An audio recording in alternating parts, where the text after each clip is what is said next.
sound new clench, that's for this old ass Kawasaki. So I had to learn to rebuild this one myself. After I pressed the crank back together, I made this fixture to true it up. Hit with a hammer in the right spots is pretty tough, but I somehow got it within spec. After bashing it for hours, what am I doing? What the heck? Then I heat up the right side engine case with a butane torch and take the crank bearing out the freezer top bit, and it couldn't be any easier.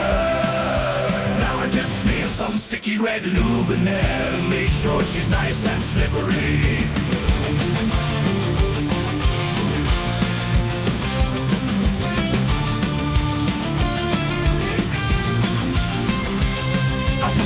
Together and rejoin the cases, but then I had to order some parts, cause the previous owner was a butthead.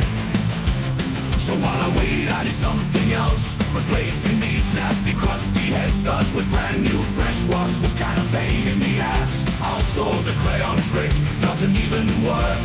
Don't ever use the crayon trick, you'll just look like a dinger.